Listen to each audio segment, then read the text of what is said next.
Hey everybody, welcome back to Bible Fun with the Dunns. Today we're studying Psalm 79 and Psalm number 80. Now let me get us started. In Psalm number 79, this is a passage about the destruction of the temple.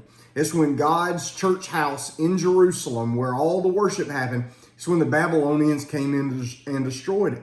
Now remember, if you put this in the other stories you know, it starts to make sense. So this is the time when Daniel was alive, when Ezekiel was alive, when Jeremiah was preaching. So all of this is kind of happening in that same time. This is a phase of Israelite history that's really, really sad.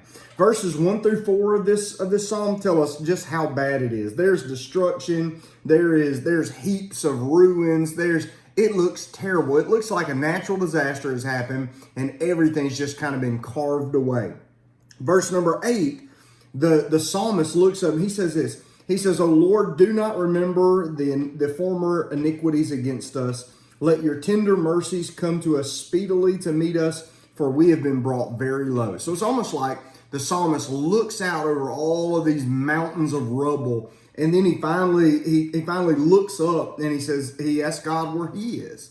Verse 9 is going to be the big verse for me, where it says, "Help us, O God of our salvation, for the glory of your name, and deliver us and provide atonement for our sins." So while Asaph is wanting God to come in and help out his country, God is building a kingdom. And Asaph doesn't see it yet, but it doesn't mean that God's not working. See, listen, you ought to never doubt in the dark what God is going to do in the light.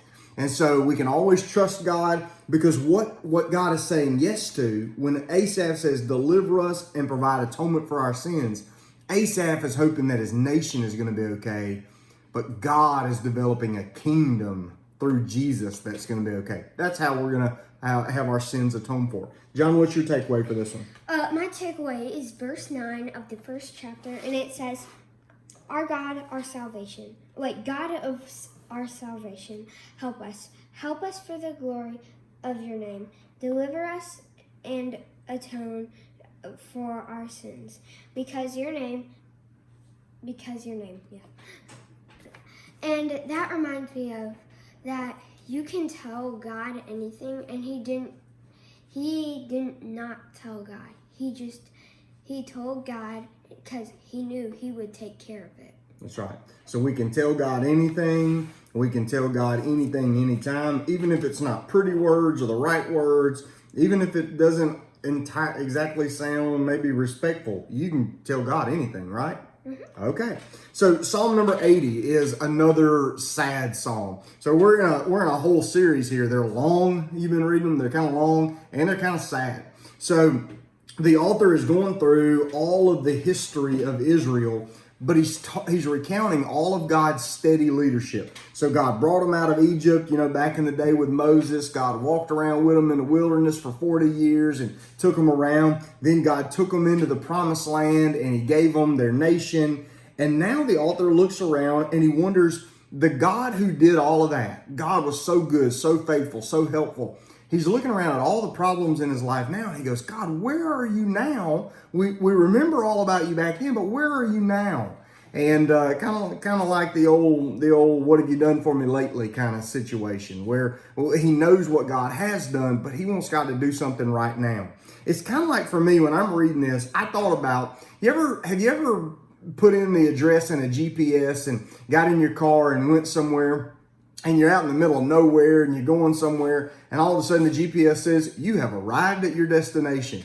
And you look around and you go, "There's nothing here." I did that the other day. It dropped me off in the middle of nowhere. My destination was up ahead just a few miles, but the GPS told me I was here. So I thought, good grief, where is this thing supposed to be taking me? Sometimes in life we look up at all the things the Lord's done for us and we go, "Well, God, what's the next step? God, what are you going to do? And God, when are you going to do it?" The whole psalm is going to end on a bigger hope that God is again going to give a kingdom. Listen to verse number 17. It says, "Let your hand be upon the man of your right hand." Okay? Who is the man that sits at God's right hand? It's Jesus. And it says, "And upon the Son of Man, whom you made strong for yourself." Well, in the New Testament, who calls themselves the Son of Man? Jesus. And so here with this direct picture to Jesus as our Messiah, here's what you do.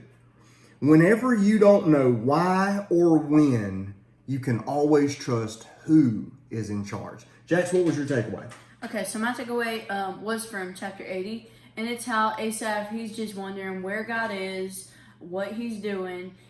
He feels like he's being ignored, but then through all this, Daddy covered most of this. So he said, well, it's clearly stated that God is bringing salvation.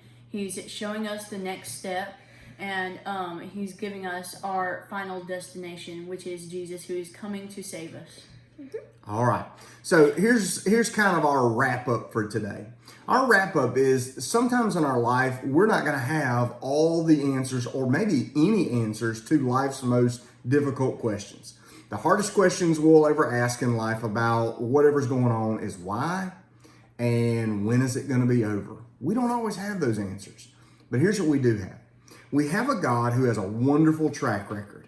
And if he can be trusted all the way in the past, then I can trust him in the future. So just kind of file this away in the back of your mind for the next time one of those questions is unanswerable for you. God, I don't know anything about this, but I have learned a whole lot about you. So I'm going to trust you. So today, we're just going to do that. We're just going to trust him. All right? We hope you have a great day, and we'll see you soon. Bye. Bye.